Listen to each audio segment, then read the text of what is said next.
साथीहरू, हजुरहरूलाई स्वागत गर्छु पुरानो कथा च्यानलमा। आज मैले निकै नै डरलाग्दो र रहस्यमय कथा लिएर आएको छु र सुरु गर्छु है त यो कथा भन्नको लागि। आजको कथाको शीर्षक छ बोक्सीको घर र फेरि फुक्ने जोगी। धेरै धेरै वर्ष अघिको कुरो हो। नेपालको कुनै एउटा गाउँ कैलालीमा एउटा बुढी बस्थिन्। उनको अनु नाम गरेको एउटी छोरी थिइन्। उनी असाध्यै राम्री थिइन्। अनु रूपमा मात्र होइन, बानी व्यवहारमा पनि उनी गाउँमा सबैभन्दा असल थिइन्। ती बुढीको लोग्ने भने थिएनन्। उनको विवाह गरेको 1 वर्ष नहुँदै उनको लोग्ने मरेका थिए। गाउँमा त्यस बुढीलाई खासै कसैले मन पराउँदैनथे, किनभने त्यो बुढी कसैको घरमा गयो भने देखि कहिले घरको सदस्य बिरामी हुन्थ्यो त कहिले वस्तुभाउ। तर उसको अगाडितिर भने कसैले केही भन्ने हिम्मत गर्दैनथे, किनभने गाउँलेहरूलाई शङ्का थियो कि त्यो बुढी बोक्सी हो। अब उसलाई केही भन्यो भने अर्को आपत आइपर्ला भनेर सबै चुप लागेर बस्थे। केही समय अगाडिको कुरो हो। त्यस बुढीको त्यस गाउँमा बस्ने वीरबहादुरसँग खेतमा पानी लाउने न्युमा निकै ठुलो झगडा भएको थियो। अनि झगडा भएको भोलिपल्टै वीरबहादुर निकै बिरामी भएर थला परे। वीरबहादुरको जहानले धेरै झारफुक गराए, तर पनि वीरबहादुरले भने यो संसार छोडेर गए। त्यो घटना भएदेखि ती बुढीलाई सबैले यिनी त बोक्सी बुढी रहेछिन् भनेर सबै गाउँलेहरू ती बुढीदेखि टाढा टाढा हुन थाले। यसरी आमा चाहिँलाई कसैले मन नपराए पनि छोरीलाई भने गाउँमा सबैले राम्रो मान्थे। समय बित्दै गयो। ती बुढीको छोरी पनि ठुली हुँदै गइन्, तरुणी भइन्। छोरी उसै त धेरै राम्री, त्यसमाथि वैँसको हावाले छोएपछि उनी स्वर्गको परी जस्ती देखिन थालिन्। उनलाई देखेर गाउँका केटाहरू मक्ख पर्थे, तर उनको अगाडि गएर कुरा गर्ने आँट भने गर्न सक्दैनथे, किनभने उनीहरू सबैलाई थाहा थियो उनको ओरपोर मात्र गयो भने पनि उनको आमाले केही न केही गरी हाल्थिन्। एक दिनको कुरो हो। छोरी अनु घाँस काट्न भनेर डोको बोकेर जङ्गलतिर गई। एक डोको घाँस बनाएपछि अनि रुखको फेदमा बसेर सोच्न थाली, होइन, मेरी आमालाई यी सबै गाउँलेहरूले किन मन नपराएका होलान्। जो पनि उनलाई देख्यो कि 7 कोस पर भाग्छन्। यस्तै यस्तै कुरा सोच्दै उनी रुखमुनि बसिरहेकी थिइन्। त्यति नै बेला उसको साथी अनिसा पनि त्यहीँ आइपुगिन् अनि भन्न थालिन्, होइन ए अनु, किन टोलाएर बसिकी, के भयो? अनिसाको यति कुरा सुनेपछि अनुले भनी यत्तिकै बसिरहेकी। त्यसपछि अनिसाले अनुको मुखतिर हेर्दै भनी, हेर न, मलाई नभनी कसलाई भन्छेस् त? के कुरा हो? कसको बारेमा सोचेर बसिरहेकी भनेर अनिसाले ठट्यौली पाराले भनेपछि अनुले भनी, होइन, यो मोरी पनि कति जिस्काउन सक्छे? होइन, यस्तो केही होइन, आमाको बारेमा सोचिरहेकी। अनि अनिसाले भन्छे, आमाको बारेमा के भयो र? तेरो आमालाई ठिकै त छ नि।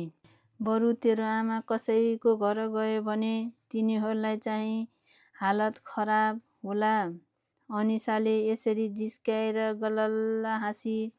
आफ्नो साथीबाट आमाको बारेमा यस्तो कुरा सुन्दा उनलाई साह्रै चित्त दुख्यो। अनि ऊ निराश भई अनि भन्न थाली, तँलाई त थाहा नै छ, यो संसारमा मेरो आमा बाहेक कोही छैन। अनि सबै गाउँलेहरूले पनि तेरो आमालाई नराम्रो दृष्टिले हेर्छन्। अब हुँदा हुँदा त मेरो मिल्ने साथी भएर पनि यस्तो कुरा गर्न थालिस्? अनुले भनी। त्यसपछि अनिसाले भन्न थाली, हेर अनु, म तेरो चित्त दुखाउन चाहन्न। मैले सुनेको कुरा भन्दैछु। सबैजना गाउँलेहरूले भन्छन् तेरो आमा बोक्सी छेरे अनि तँलाई पाउने बित्तिकै तिनले तिम्रो बाबालाई पनि खाए रे। त्यति मात्र कहाँ हो र? गाउँमा उनीसँग कसैको झगडा अनि ठ्याक्क ठुक्क पर्यो भनेदेखि तेरी आमाले तिनको ज्यानै लिन पनि पछि पर्दिनन् रे। त्यही भएर सकेसम्म गाउँलेहरू तेरो परिवारबाट टाढै रहन खोज्छन्। मलाई पनि मेरो आमा बाले तँसँग धेरै हिँडडुल नगर भनेर कति गाली गर्नुहुन्छ। त्यही भएरै लुकी लुकी जङ्गलमा भेट्दैछु। अनिसाको यस्तो कुरा सुनेर अनुले भनी, अनि त्यो गाउँलेहरूले कसरी थाहा भयो मेरो आमा बोक्सी हो भनेर? के तँलाई पनि लाग्छ के मेरो आमा बोक्सी हुन्? अनि अनिसाले भनिन्, खै आफ्नो आँखाले देखेको त छैन। सुनेको कुरा मेरो हजुरआमा भन्नुहुन्छ बोक्सीहरू निकै भयङ्कर हुन्छन् रे। विशेष गरी औँसीको रातमा उनीहरू झाँक्रा फिजाएर खोलामा गएर नुहाउँछन् रे। अनि अरूको त के कुरा, आफ्नै घरको सदस्यको पनि मुटु कलेजो खान्छन् रे। अनि यसरी तन्त्र मन्त्र जानेका झाँक्रीहरू होस् या बोक्सी, उनीहरू आफ्नो हात विभिन्न मुद्रामा राखेर मन्त्रहरू पढ्छन् अरे। बरु तँ पनि तेरो आमालाई चियो गर अनि थाहा पाइहाल्छेस् नि। आज औँसीको रात हो, राति नसुतिकन चियो गरिस् भने थाहा पाइहाल्छेस् नि। ल, मेरो त भारी अघि नै पुगिसक्यो। म त लागेँ, अहिले ढिलो भयो भने आमाले मार्नुहुन्छ। अनि अनिसाले म पनि आउँछु भनिसकेपछि ती दुवैजना जङ्गलबाट निस्किए। अनुको घर गाउँको पुच्छरमा जङ्गलको छेउमा थियो। अनि बाहिरबाट गाउँ आउने बाटो पनि उसकै घर बाटो भएर आउँथे। यसरी ऊ घर पुगेर ऊ आफ्नो डोको आँगनमा बिसाएर गाईलाई घाँस हाल्न थाली। त्यतिकैमा एउटा मान्छे त्यही बाटो भएर गाउँतिर आइरहेको थियो। अनि अनुको घरै अगाडि आएर, घरमा कोही हुनुहुन्छ? अनि गाईलाई घाँस हालिरहेकी अनुले जुरुक्क उठेर भनिन्, कसलाई खोज्नु भएको? यहाँलाई त मैले चिनिनँ नि। यसरी आफ्नो अगाडि त्यति राम्री युवती देखेर त्यो युवक मक्खै पर्यो। अनु भने ती युवकलाई देखेर हेरेको हेरे भई। ती युवक पनि हेर्दा ज्यादै राम्रो थियो, कुनै देशको राजकुमार जस्तो। यसरी एकैछिन आँखा जुधाजुध भएपछि अनुको आमा खोक्दै बाहिर निस्किन्। तिमी को हौ? अनि कसलाई खोजेको? अनि ती युवकले, नमस्कार आमै, मेरो नाम रामु हो। यो मेरो मावली गाउँ हो। मुखिया बाको घर जाने बाटो देखाइदिनु हुन्छ कि भनेर सोध्नलाई छिरेको। यसरी कुरा गर्दा ऊ अनुलाई पनि पुलुक्क पुलुक्क हेर्थ्यो। यो कुरा अनुको आमाले पनि याद गरिरहेकी थिइन्। त्यसपछि अनुको आमाले पनि भनी, ए तिमी माइलीको छोरा हौ? ल ल ल ल ल, त्यहाँबाट सिधै जाऊ पुग्छौ। त्यसपछि रामुले भन्यो, आमै अलिकति पानी पाइन्छ कि? हिँड्दा हिँड्दै साह्रै प्यास लाग्यो। त्यसपछि बुढीले पिँढीमा राखेको पानी दिई। त्यसपछि रामुले घटी पानी पियो। अनि त्यहाँबाट ल आमा गएँ है भनेर बाटो लाग्यो। यसरी बाटो लाग्दा पनि उनको आँखा भनी मिरामै थियो। यसरी रामुले बारम्बार अनुलाई हेर्दा अनुको आमालाई त्यो कुरा पटक्कै मन परेको थिएन र उसले रिसाएर अनुलाई भनी, के टल्ल परेर हेरिरहेकी, जा भित्र गएर खाना खा। त्यसपछि अनु केही नभनिकन सरासर भित्र गई अनि ती बुढी भने पिँढीमा बसेर सोच्न थाली, यो केटाको चालामाला ठिक छैन, त्यसलाई अलिकति कडा रेखदेख बढी नै गर्नुपर्ला जस्तो छ। उता रामु भने आफ्नो मावली घरमा पुग्यो। यसरी धेरै समयपछि आफ्नो नाति आएको देखेर मुखिया र मुखिनी पनि साह्रै खुसी भए। अनि नातिलाई घर गाउँको छोरीको अरू परिवारको हाल खबर सोधिसकेपछि मुखियाले आफ्नो कामदारलाई बोलाएर भने, साइँला, आज मेरो नाति आएको छ, खोरबाट 2वटा खसी निकालेर छप्का छप्का। अनि आज सबै गाउँलेहरूलाई पनि निम्ता गर। अनि साइँलाले पनि हस् भनेर खोरतिर लाग्यो। यसरी मुखियाको निम्ताको कुरा सारा गाउँमा फिजियो अनि गाउँलेहरू पनि मक्ख परे। त्यो निम्तो बोक्सी बुढीको घरमा पनि पुग्यो, तर बोक्सी बुढी आफै भनी गइन, तर उनले आफ्नी छोरीलाई पठाइन्। त्यो रात औँसीको रात भएको कारणले गर्दाखेरि जब साँझ झमक्क पर्न थाल्यो, बोक्सी बुढी काम्न सुरु गरी। त्यो रात छोरी पनि घर नभएकाले उसलाई आफ्नो तन्त्र मन्त्र जप्न केही कठिन भएन। उता मुखियाको घरमा भने निकै रमाइलो भएको थियो।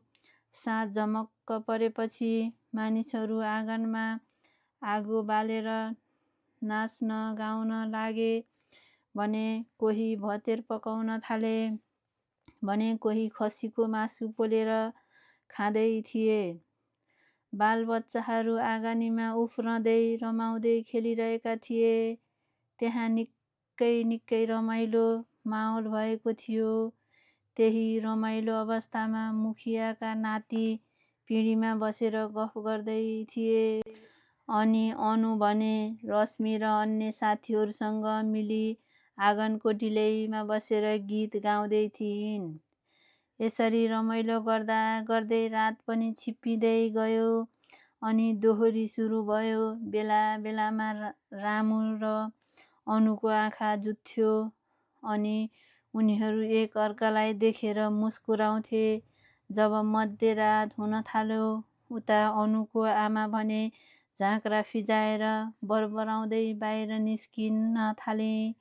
यसरी हेर्दा उनी निकै डरलाग्दी देखिन थाली। त्यसपछि बोक्सी बुढी नदीतिर लागी। यसरी हेर्दा उनको 10वटा औँलाहरू टुकी बत्ती जस्तो बलिरहेको थियो। अनि त्यसपछि जङ्गलको छेउछेउ हुँदै उनी चेपे खोलामा पुगी। त्यो खोलाको छेउमै घाट पनि थियो। घाटमा बसेर अरू बोक्सीहरू पनि मन्त्र जप्दै थिए। अनि उनीहरू खोलामा गएर नुहाएर नजिकै रहेको ठुलो पिपलको रुखमा आएर तन्त्र मन्त्र जप्न थाले। अनि आफ्नै तरिकाले बोक्सीका रीतिरिवाजहरू गर्न थाले। यो दृश्य निकै भयङ्कर थियो। हिहिहिहिहि आवाज आउने गर्ने थियो। यसरी उनीहरूले सबै काम सिद्ध्याएपछि घरतिर लागे। अनुको आमा बोक्सी पनि घरतिर लागी। यसरी घर फर्कने क्रममा टाढाबाट 2जना मान्छेहरू आइरहेका थिए। ती मान्छेहरू कोही नभएर अनु र रामु थिए। रात निकै नै छिप्पिएकाले रामुले अनुलाई घर छोड्नलाई आएका थिए। त्यतिकैमा अनुले याद गरी कि कोही मान्छे बत्ती बालेर उसको घर भएको ठाउँतिर गइरहेको थियो। र अनुलाई शङ्का लाग्न थाल्यो, यो पक्कै पनि कोही नभएर मेरै आमा हुनुपर्छ। अब यस्तो अवस्थामा आमालाई रामुले देख्यो भने त आपत पर्दछ। यति अनुको मनले सोच्यो र उनले रामुलाई भनिन्, मलाई यहाँसम्म ल्याइदिनु भएकोमा धन्यवाद। अब त मेरो घर आइपुग्न लाग्यो, म यहाँबाट जान सक्छु। तपाईँ पनि फर्कनुहोस् भनी रामुले जान मानेनन्। तर अनुले धेरै ढिपी गरेपछि रामु फर्किएर घर गयो। अनि अनु पनि डराई डराई आफ्नो घरमा लागि। यसरी घरभित्र जाँदाखेरि घरको ढोका खुल्लै थियो। अनुले आफ्नो आमालाई चारैतिर खोजी, आमा चाहिँ ओछ्यानमा मस्त सुतिरहेकी थिए। त्यसपछि अनुले अघि देखेकी आइमाई आफ्नो आमा नभई सायद अरू कोही होला भनी सोची र ढोका लगाएर अनु पनि सुत्न गई। यसरी अनु सुतेको केही समयपछि आमा चाहिँले आँखा खोली अनि यसो अनुतिर हेरी। अनु मस्त निन्द्रामा थिई। त्यसपछि बोक्सी बुढी उठेर एउटा चक्कु लिई अनि चक्कुलाई नाना तरिकाले मन्तर जपेर अनुको पैतालामा काटी अनि अनुको मुटु कलेजो निकालेर एउटा प्लेटमा राखी अनि त्यसै प्लेटमा राखेको मुटु कलेजोको एउटा एउटा टुक्रा निकालेर फेरि मन्त्र जपी अनि पहिला काटेको ठाउँमा हालेर जस्ताको तस्तै बनाइदिए। अनि प्लेटमा रहेको मुटु चाहिँ पकाएर खान थाली। त्यसको भोलिपल्ट अनु घाँस काट्न भनेर जङ्गल गई। बाटोमा उनको भेट रामुसँग भयो र उनीहरू दुवैजना जङ्गलतिर लागे। जङ्गलमा घाँस काटेर भारी पुर्याएपछि उनीहरू एक आपसमा बसेर गफ गर्न थाले। यसरी गफ गर्दा गर्दै यिनीहरूमा एक आपसमा कुन बेला माया बस्दै गाढा हुँदै गयो उनीहरूले थाहा नै पाएनन्। अब त उनीहरू एक आपसमा छुट्टिएर बस्न नसक्ने भए। यसरी नै समय बित्दै थियो। उता अनुको आमाले भने उता अनुमाथि शङ्का लाग्न थाल्यो। अनि उनले एक दिन अनुको चियो गर्न भनेर एउटा कालो बिरालोको रूप लिई र अनु घाँस काट्न जाँदा अनुको पछि पछि लागी। यसरी जङ्गलमा पुगिसक्दा अनु र रामु जङ्गलमा भेट भएर उनीहरू गफ गरेको देख्दा त्यो बिरालो बनेको बोक्सीलाई साह्रै रिस उठ्यो। अनि बोक्सीले रामुसँग बदला लिने निर्णय गरी र त्यहाँबाट घर फर्किएर आई। घरमा आएर उसले फेरि आफ्नो रूप लिई अनि रिसले आगो भएर भान्सातिर लागि। यसरी भान्सामा गइसकेपछि ती बोक्सी बुढीले कुरौनी बनाए अनि अनुलाई पर्खिरही। जब अनु घर आई अनु निकै खुसी देखिन्थिन्। त्यो देखेर बोक्सी बुढीलाई धेरै रिस उठिरहेको थियो। तैपनि ती बोक्सी बुढीले मनमनै सहेर बसी र अनुलाई केही पनि नराम्रो व्यवहार देखाइन र अनुलाई कुरौनी पनि खान दिई। जब राति भयो अनु मस्त निन्द्रामा थिई। अनि अनुको आमाले बोक्सी चाहिँ अनुको सामानहरू खोतल्न थालिन्। त्यति नै बेला अनुको सामानमा बुढीले एउटा रुमाल देखी। त्यो अनुको नभएर रामुको थियो। त्यसै रुमाल हातमा लिएर के हो के मन्त्र बरबराई त्यस रुमालमा आफ्नो हात काटेर रुमालमा आफ्नो रगत हाली अनि त्यसै रुमाललाई एउटा पोको बनाएर आफ्नो बाक्सामा हालेर लुकाई। ती बोक्सीले यस्तो गर्दा उता रामुलाई भने साह्रै टाउको दुख्यो। तैपनि अत्तालिँदै रामुले त्यो रात बितायो। भोलिपल्ट बिहान भयो अनु घाँस काट्न भनेर निस्किन लागेकी थिई। त्यतिकै बेला अनुलाई याद आयो कि आमाले हिजोको कुराउनी राखिदिएकी थिइन्। अनि रामुलाई पनि दिनु पर्यो भनेर उनले अलिकति कुराउनी टपरीमा राखेर डोकोमा हालेर लिएर गई। उता रामुलाई पनि टाउको दुखेर खपि नसक्नु भएको थियो। तैपनि अनुले भेट्ने भनेर रामु जङ्गलमा आयो। यसरी अनुलाई देखेपछि रामुलाई टाउको अलि हलुका भयो। त्यसपछि अनुले पनि हिजो घरमा कुराउनी बनेको थियो, त्यही भएर तिमीलाई अलिकति ल्याइदिएको छु, लखाऊ। रामुले पनि अनुले दिएको कुराउनी खुसी भएर खायो। यसरी कुराउनी खाएपछि रामुलाई झनै आपत पर्यो। उसको छाती पोलेको जस्तो भयो। उनलाई यस्तो हुनुको कारण के थियो भने ती बोक्सीलाई थाहा थियो कि अनुले अवश्य पनि कुराउनी लगेर रामुलाई खुवाउँछे। त्यही भएर उनले अनुले नदेख्ने गरेर उनले लगेको कुराउनीमा टुनामुना गरिसकेकी थिए। यसरी रामुको हालत बिग्रदै गइसकेपछि रामु त्यहाँबाट घर गयो। बिचरा घर गइसकेपछि पनि रामु बेस्सरी छटपटाउन थाल्यो। नातिको यस्तो अवस्था देखेर मुखिया मुखिनीलाई सातो गयो। मामली आएको नाति यस्तो भयो भनेर। त्यसपछि मुखियाले तत्काल गएर गाउँको धामीलाई बोलाउन पठाए। धामी पनि तुरुन्त आएर रामुको जोखना हेर्न थाल्यो। यसरी जोखना हेरिसकेपछि धामीले भन्यो, होइन मुखिया बा, यिनलाई त निकै दह्रो शक्तिले छोएको छ। यो शक्ति सानो चान्चुने शक्ति त होइन, तैपनि मैले जानेर भ्याएको म गरिदिउँला। यही भनेर उनले आफ्नो ढ्याङ्ग्रो बजाउन थाल्यो र आफ्नो शक्तिले भ्याएसम्मको तोड निकालेर मन्त्र जप्न थाल्यो। यसरी केही समयपछि धामीले रामुको हातमा एउटा कालो धागो बाँधिदियो र मुखियातर्फ हेर्दै भन्न थाल्यो, ल मुखिया बा, अहिलेलाई मैले यति गरेको छु, हेरौँ फेरि बेलुकातिर म आउँला। यति भनेर धामी त्यहाँबाट गए। उता रामुको हालत झन बिग्रदै गयो। बिचरा त्यो धामीले साँझ पनि आएर मन्त्र जपेर गए। जति नै गरे पनि ती बोक्सीको अगाडि त्यो धामीको केही सिप पनि लागेन। उता रामुको अवस्था झनै बिग्रदै गयो।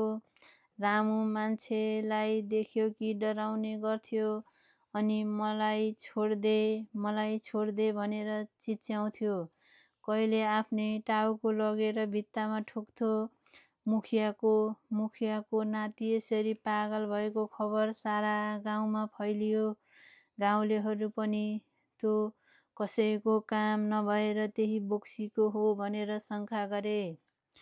यसरी शङ्का काटेर के गर्नु, बोक्सी बुढीलाई गएर केही भन्यो भनेदेखि आफै माथि आइपर्ला भनेर सबै गाउँलेहरू चुपचाप थिए। यो कुरा पनि थाहा पाइन। अनि अब त अति भयो भनेर अनुले भोलिपल्ट साँझ गएर आमालाई भनिन्।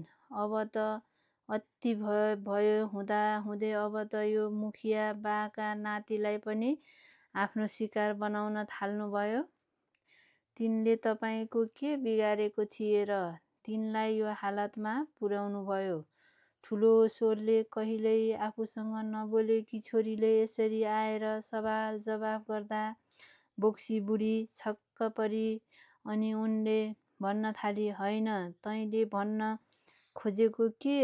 मैले के गरेँ र मुखियाको नातिलाई?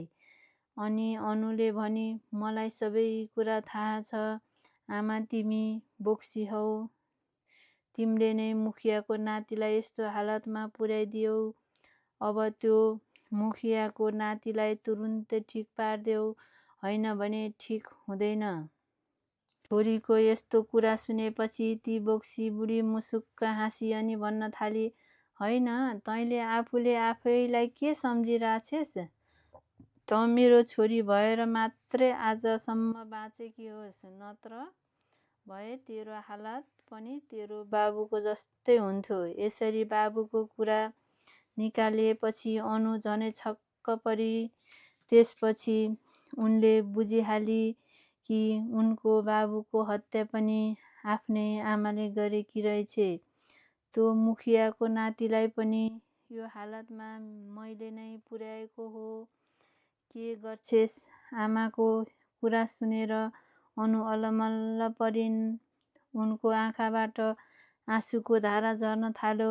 अनि उता बोक्सी बुढी भन्दै थिई, अहिले त मैले त्यसलाई पागल मात्र बनाएर छोडेको छु।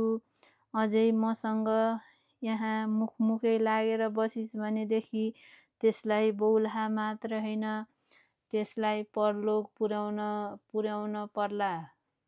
बिचरा अनुले सबै कुरा थाहा पाए पनि केही गर्न सकिन। त्यसपछि अनु आफ्नै कोठामा गएर धुरुधुरु रुन थाली। अनि त्यो बोक्सी भने मक्ख परेर खाना बनाउन थाली। त्यो रात अनुले खाना पनि खाइन अनि आफ्नै कोठामा रोएर बसी। जब मध्यरात भयो, टाढा कतै शङ्ख फुकेको आवाज आयो।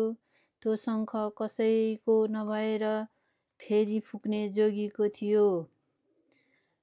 त्यस गाउँमा हरेक वर्ष कात्तिकको महिनामा एउटा निकै नै जान्ने जोगी फेरी फुक्न आउँथे। यसरी रातभरि फेरी फुकिसकेपछि ती जोगी भोलिपल्ट गएर सबै घरबाट दान दक्षिणा उठाउँथे। यसरी जोगीले गाउँमा प्रवेश गरिसकेपछि त्यहाँका कुकुरहरू पनि भुक्न थाले। ती जोगी निकै जान्ने थिए। यसरी भैरव जगाएर मानिसको नली खुट्टाबाट बनेको शङ्ख फुक्दा भूत प्रेत बोक्सी मसान कसैले पनि उसलाई छुन सक्दैन थियो। अनि ती सबै कुराहरू डराएर भाग्थे। जस्तै भुक्ने र टोक्ने कुकुर भए पनि डराएर भाग्थे। किनभने यसरी भैरव जगाउँदा उनी साक्षात् सिंह जस्तो हुन्थे। यसरी त्यो जोगीले गाउँको सबै घरमा जाँदै फेरी फुक्दै त्यहाँ भएका भूत प्रेत पिचास मसानलाई भगाउन थालेछन्। त्यो गर्ने क्रममा जोगी मुखियाका घरमा पनि पुगे। त्यहाँ पुग्ने बित्तिकै जोगीलाई निकै अनौठो महसुस भएछ। त्यो घरमा पक्कै पनि कुनै कालो छायाले छोएको छ। त्यसपछि उनले झनै जोड-जोडसँग अनेकौं मन्त्रहरू जगाए, फेरी फुक्न थाले। यसरी फेरी फुक्दा भित्र रामुलाई अलि सन्चो भए जस्तो भयो। अनि ऊ होसमा आएर हजुरबालाई भन्न लाग्यो, हजुरबा, मलाई किन यसरी बाँधेर राख्नु भएको? यो देखेर हजुरबा छक्क परे। अनि पक्कै पनि त्यो फेरी फुक्नेकै असर हो भनेर मुखियाले बुझिहाले। अनि जब फेरी फुक्ने जोगी त्यहाँबाट गयो, रामुको हालत फेरि जस्ताको तस्तै भयो। उता ती फेरी फुक्ने जोगी भने भैरव जगाएर गाउँभरिको घरतिर हिँड्न लागे। यसरी जाने क्रममा ऊ बोक्सी बुढीको घर अगाडि पनि पुगे। तर त्यहाँ पुगेर जति फेरी फुक्न खोज्दा पनि उनको फेरीले काम गरेन। बरु फेरी तातिएर आगोको कोइला जस्तो भएर बल्न थाल्यो। उनको फेरीले काम नगर्नुको पछाडि कारण के थियो भने बोक्सीले मन्त्र तन्त्र गरेर उनलाई बाँध्न लाएको थिए। तर ती जोगी पनि साधारण फेरी फुक्ने जोगी मात्र नभएर निकै जान्ने धामी थिए। त्यसपछि उनले हातमा अलिकति पानी लिएर आफ्नो भएभरको मन्त्र जगाएर त्यो पानीले फेरीमा हाले।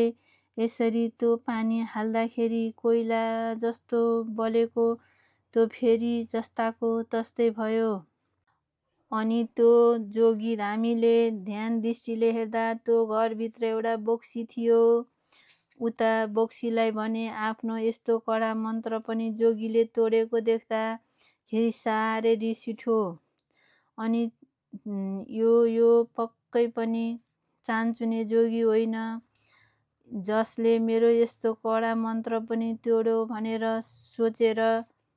सोचेर उसले आफ्नो घरमा झुन्डाइराखेको एउटा डोरी लिई अनि मन्त्रहरू जप्न थाली।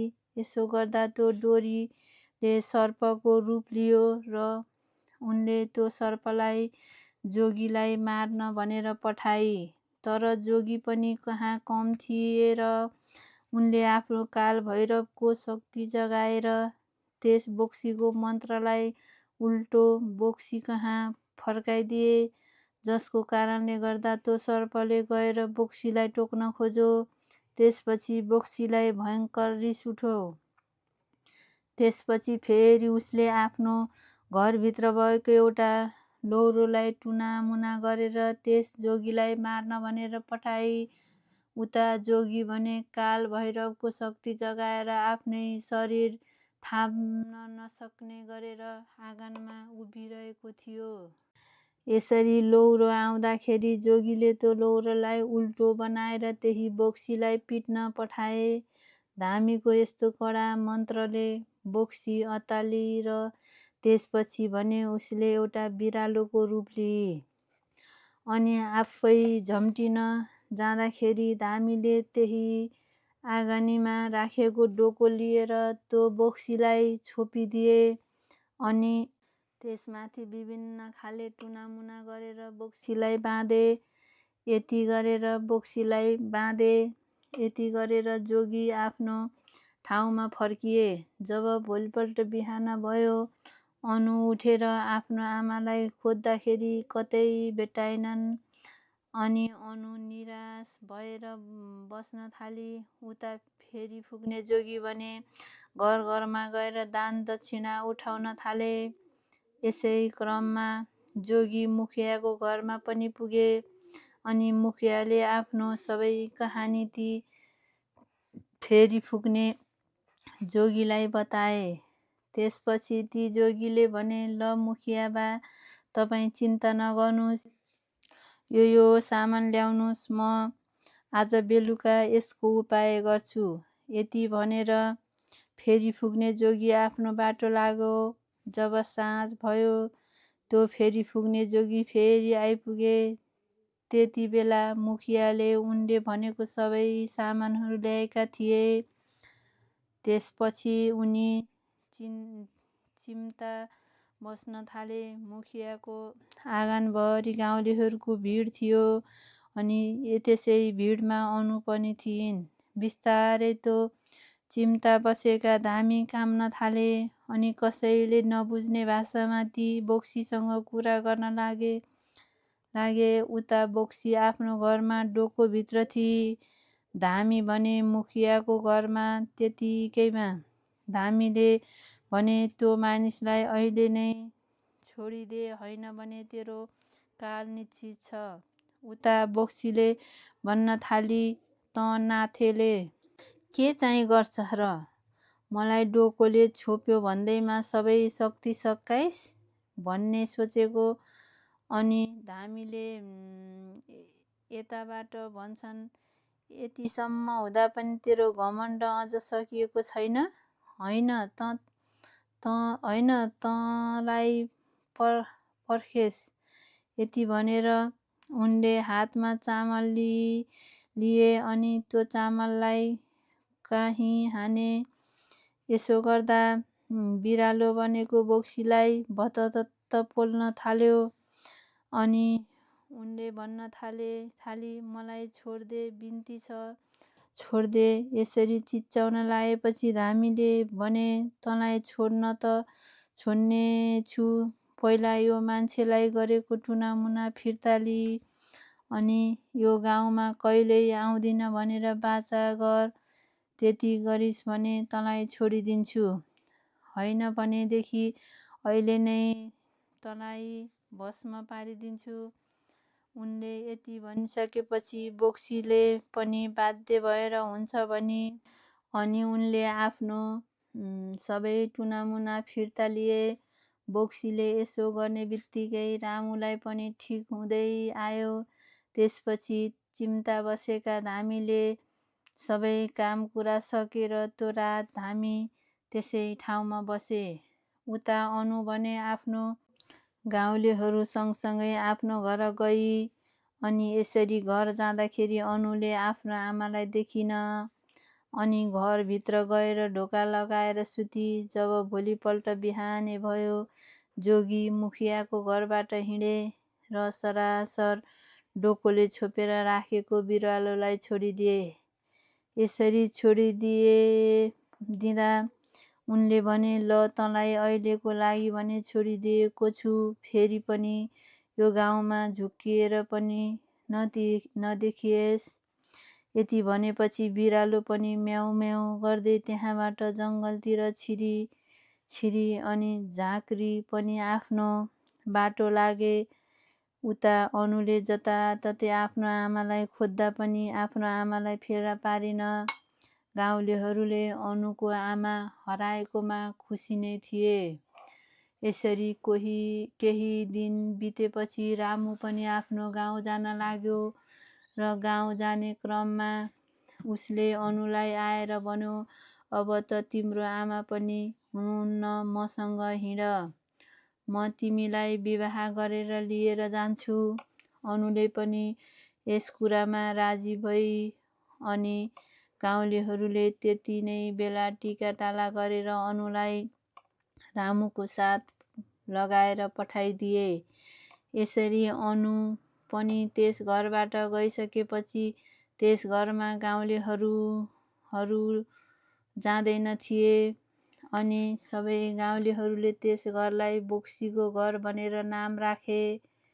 हजुरहरूलाई यो कथा कस्तो लाग्यो? मन परेको खण्डमा कथालाई लाइक, कमेन्ट, सेयर गर्नुहोला। हाम्रो युट्युब च्यानललाई सब्स्क्राइब गर्न नबिर्सिनुहोला। म छिट्टै अर्को रहस्यमय कथा लिएर आउनेछु। हस्त, धन्यवाद, बाई बाई।